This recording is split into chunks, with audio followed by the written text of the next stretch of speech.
Halo semua, jumpa lagi di Padix Channel. Ya, kali ini Padix akan membahas materi olahraga senam lantai. Nah, bagaimana caranya? Tapi sebelum kita bahas, yuk bantu subscribe channel Padix agar terus semangat membuat konten olahraga ini.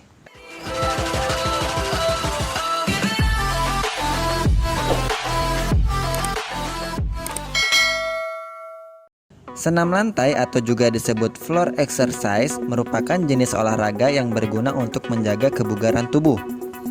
Berbeda dengan senam artistik yang merupakan jenis olahraga prestasi dan dilombakan pada olimpiade, senam lantai atau gimnastik memiliki manfaat untuk menjaga kesehatan tubuh dan pikiran.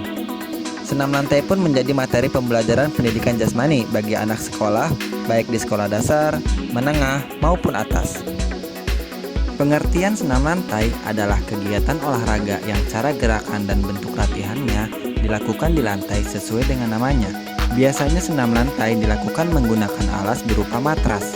Matras dalam senam lantai berfungsi sebagai alat bantu utama untuk mengurangi resiko terjadinya cedera. Sebab, gerakan dalam senam lantai akan banyak bersentuhan dengan lantai, semisal gerakan berguling, melompat, serta meloncat. Adapun lantai yang digunakan dalam senam lantai berukuran 12 x 12 meter dalam ruangan berukuran 14 x 14 meter. Lantai yang digunakan dilapisi karet kenyal. Pada dasarnya, senam lantai dilakukan tanpa alat. Namun, jenis senam ini bisa saja menggunakan alat dengan tujuan untuk menambah ketangkasan, keluasan, kekuatan, dan keseimbangan. Adapun jenis-jenis senam lantai sebagai berikut. Yang pertama, senam lantai tanpa alat. Senam lantai tanpa alat dilakukan di atas lantai menggunakan matras. Senam lantai ini biasa juga disebut dengan senam bebas, karena ketika melakukan gerakan-gerakan, senam tidak menggunakan alat. Yang kedua, senam lantai dengan alat. Senam ini dilakukan dengan menggabungkan beberapa unsur gerak sehingga terjadi rangkaian gerak yang tidak terputus. Gerakan-gerakan dalam senam ini juga dilakukan dengan menggunakan beberapa alat untuk mendapatkan efek artistik. Senam lantai juga mempunyai banyak ragam gerakan, diantaranya adalah sikap lilin. Gerakan sikap lilin diawali dengan posisi tidur terlentang, dilanjut dengan mengangkat kedua kaki lurus ke atas merapat. Pada gerakan ini, pinggang ditopang oleh kedua tangan, lalu posisi pundak tetap menempel di lantai. Pada gerakan sikap lilin ini, kekuatan otot perut fungsinya sebagai pengangkat kaki. Kemudian kelentukan otot pinggang, punggung, dan leher berfungsi memudahkan kedua tangan menopang pinggang. Handstand. Gerakan handstand adalah berdiri dengan kedua tangan. Gerakan dimulai dengan sikap berdiri, lalu meletakkan kedua telapak tangan di atas matras. Gerakan selanjutnya adalah menarik kaki ke belakang ke bagian atas dengan gerakan mengayun. Mulai dengan kaki kanan, kemudian diikuti dengan kaki kiri atau sebaliknya. Kemudian gerakan tersebut dipertahankan selama beberapa detik. Gerakan selanjutnya berguling ke depan atau forward roll. Gerakan senam ini adalah berguling ke depan dengan urutan gerak dimulai dari tengkuk, punggung, pinggang, dan panggul bagian belakang. Cara melakukannya diawali dengan sikap jongkok lalu rapatkan kaki. Kemudian letakkan lutut ke dada dan kedua tangan menumpu di depan.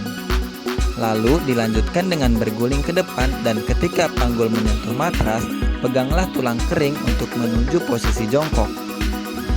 Guling ke belakang atau back roll. Gerakan guling belakang adalah gerakan menggulingkan atau menggelindingkan badan ke belakang dengan bentuk membulat seperti roda. Gerakan tersebut dilakukan dengan posisi badan ketika berguling adalah membulat. Secara garis besar, tidak ada perbedaan teknik yang cukup signifikan antara guling depan dan guling belakang. Kayang. Kayang merupakan gerakan senam lantai yang dilakukan dengan cara posisi kedua tangan dan kaki bertumpu ke matras dengan posisi terbalik. Lalu meregang dan panggul serta perut diangkat ke atas. Manfaat kayang adalah untuk melatih kelenturan tubuh terutama di bagian bahu. Loncat harimau. Secara teoritis, teknik senam lantai loncat harimau ini tidak terlalu jauh berbeda dengan teknik gerakan roll depan. Sehingga dalam teknik ini perlu adanya penguasaan gerakan roll depan supaya tidak terjadi cedera dan mempermudah dalam latihan teknik loncat harimau. Loncat harimau dimulai dengan sikap jongkok dengan telapak tangan menumpuk kuat ke matras. Selanjutnya, pandangan ke atas bersamaan dengan gerakan loncatan. Saat kedua telapak tangan menyentuh matras, secara cepat kedua siku ditekuk dan kepala dimasukkan di antara kedua tangan. Gerakan ini diteruskan dengan gerakan menggelinding yang diawali dari pundak, punggung, pinggang, dan panggul bagian belakang. Gerakan loncat harimau diakhiri dengan kembali ke sikap jongkok lalu berdiri. Gerakan-gerakan dalam senam lantai memiliki banyak manfaat. Berikut adalah manfaat dari senam lantai. Yang pertama, melatih kelincahan tubuh.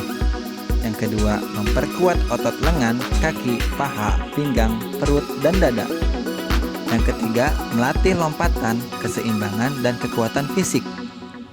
Yang keempat, meluruskan tubuh yang bungkuk. Yang kelima, membakar lemak dalam tubuh. Yang keenam, melatih fokus.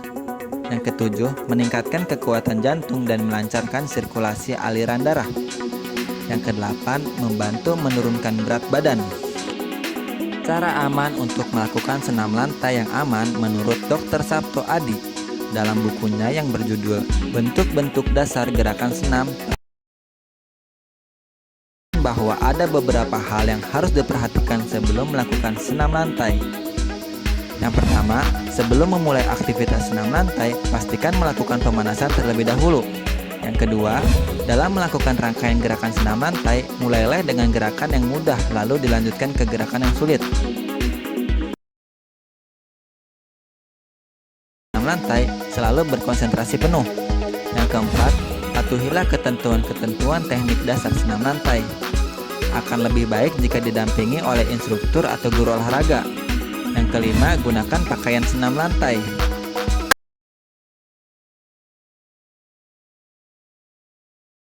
Pastikan matras dan keadaan sekitar aman untuk melakukan gerakan senam lantai.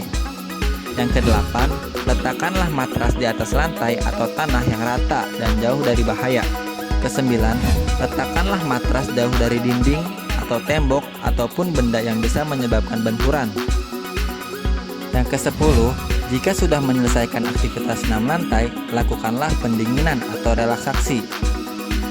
Yang ke-11, setelah melakukan kegiatan senam lantai, simpanlah matras kembali ke tempatnya. Nah, itulah pengertian serta macam-macam olahraga senam lantai dan cara melakukannya. Buat kalian, harap berhati-hati saat ingin melakukannya di rumah, karena olahraga ini rentan terjadinya cedera jika tidak ada pengawasan. Cukup sekian materi kali ini, semoga bermanfaat. Jika kalian suka dengan materi ini, silahkan like dan share ke teman-temannya. Wassalamualaikum warahmatullahi wabarakatuh. Salam sehat, salam olahraga.